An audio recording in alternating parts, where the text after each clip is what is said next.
அன்பு உறவுகளே, இங்கு பெண்ணாய் பிறப்பதே சாபமா என்ன? பெண் பிறந்ததிலிருந்தே போராட ஆரம்பித்து விடுகிறாள். கள்ளிப்பாலில் இருந்து தப்பித்து வந்தாலும் காலம் முழுவதும் போராடிக்கொண்டே இருக்கிறாள்.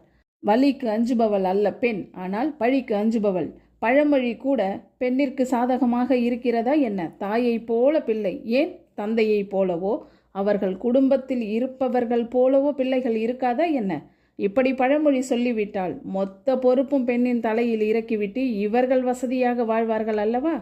நீங்கள் வணங்கும் எந்த கடவுளும் பெண்ணை இழிவுபடுத்தவில்லை. மாறாக பெண்ணிற்கு சரிபாதி தந்து சக்தியாக மரியாதை தருகிறார்கள்.